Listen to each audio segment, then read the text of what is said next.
Messick's, a helping hand with your land. Neil from Messick's here again with our new Kubota R630. This is a new wheel loader here in Kubota's lineup. This is a machine that's bigger than the existing models that we've had in the past. So the old product line was the R420 and the R520. This new R630 and a new R530 replaced the models that were in that lineup. The 520 and the 530 are approximately about the same size machine, both about 3/4 yard machines. This new R630 is a step larger and now has a full yard capacity. The R420, the smaller version, will stay in the product line here for a little while, but I would expect to see it get discontinued eventually because the demand for that size machine has dropped off a little bit. Kubota's made a lot of changes to this model. There's a lot of new features and benefits to this series. Let's take a quick look here and see. So if you've paid attention to the equipment industry over the last couple of years, you've noticed a lot of new models coming out, and that's largely because of all the emissions changes that have been required with Tier 4. This is a Tier 4 final compliant engine. Right here is a diesel particulate filter. Basically, think of it like a catalytic converter that captures the soot coming out of the engine. And a machine like this, there's very little to do. You pretty much just get on and drive, and every 20 to 50 hours, depending on how hot you're running the engine, this will need to go through a burn cycle that burns off the soot on the inside of the canister. Generally, these should last for around 2,000 to 3,000 hours, at which point they can be cleaned at the cost of a couple $100s. Not something to typically worry about as an operator, just something that we have to deal with in a machine from today.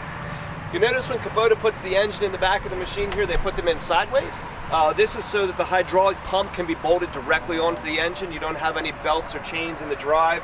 Also puts all the important components that you may need to service here easily accessible on the outside of the engine. In our older series, R420 and R520, you saw this engine underneath the operator's seat. It made it a lot more difficult to get to things, and this machine is a lot more easily serviceable than the older series was. The loader on this machine is nice and strong. As I said before, this is Kubota's first full yard machine in this size. The breakout force in the bucket is over 10,000 pounds. It's a very, very strong loader. Your straight on tip load is around 7,000 pounds that loader can lift before the back end will start to come off the ground.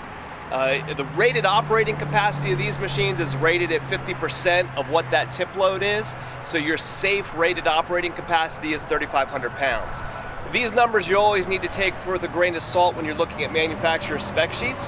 When you go through, you want to make sure you're comparing at the same measurements, whether they're straight on, whether they're measuring at the center of the bucket or back at the pivot pins. When you lay the spec sheet out for this machine, besides all the other competitors in this space, you'll notice that Kubota is, if not the very strongest, very, very close to the strongest machine in this space. So they've done a great job building a really strong and capable loader. As I said, Kubota has two machines in this series, the R530 and the R630. There's a small capacity difference between the two, the R530 being about 20% less capable, but there's also some major feature differences as well. This is the R630 that we're sitting in here, and one of the big differences is that this has a 5-speed transmission, where the R530 has a 2-speed transmission. You can see here, right here on the stick, you've got two buttons to shift up and down as you go. And we'll do a quick driving video here later. You'll see that these shift very, very smoothly. You hardly feel a bump as you go from one transmission range to the next. When I got in this thing for the first time, the very first thing I did was reach up here to grab this as if it was a shuttle to change between forward and reverse. And this is your turn signal. They put the the direction changing lever right here on the multifunction stick, so you simply toggle this guy forward and back to go between forward and reverse. You'll see this group of buttons right down here in the bottom labeled Attachment, Eco, and Power. These are three features that do not exist on the R530, and they have important applications. The attachment will allow you to cycle the engine RPMs separately from the driving speed of the machine. Most wheel loaders, as you step down on the pedal to go forward, your engine RPMs also come up. Where this becomes problematic is when you want to operate an attachment out on the loader. Say you want to run a broom and you need full hydraulic flow. Well, on our older models, the R520 and on the R530, that's pretty challenging because you also have to push the speed pedal the whole way to the floor. This attachment mode will allow you to decouple from that and choose the hydraulic flow that you want. Eco mode will limit your top-end engine RPMs with the aim of saving fuel.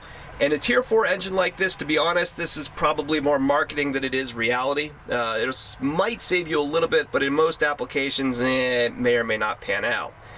The power mode makes a tweak to the transmission and gives you about 50-60% more tractive power for pushing into a pile at the expense of some speed. Pretty simple. So most guys normally would just hop in this guy and operate in normal mode with none of these buttons depressed.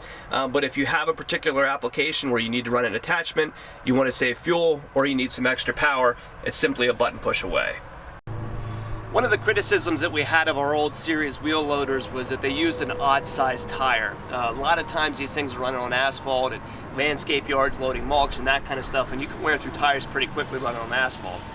The R520 used a European sized tire, and interestingly enough, most of the market for this kind of machine is in Europe. Europe largely drives the development process of a wheel loader like this. Overseas, skid steers like we typically run here in the States are not terribly common. They usually use wheel loaders in most of those applications. So thus, Kubota ended up with a European-sized tire on their R520. The American market got a little bit more play this time around, so we have a wheel loader tire that is actually found in the American market. So you can pick these up at most tire distributors for a pretty economical price if you have to. So we talked here before about this having a 5-speed transmission in it. You can see right here on my multifunction controller, I can go between driving forward and changing to reverse simply by pushing the button right there on the stick. I don't have to move my hand back and forth. So if you got a long day in the cab, really nice and convenient to operate. Also, here are my top 2 buttons. I'm currently in high range, but if I need to shift down, I'm there. I'm in range 4, 3, 2, and the whole way down in low, and I cannot even feel the machine bumping. Really unusual for a very, very smooth transmission.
So that's Kubota's new R630.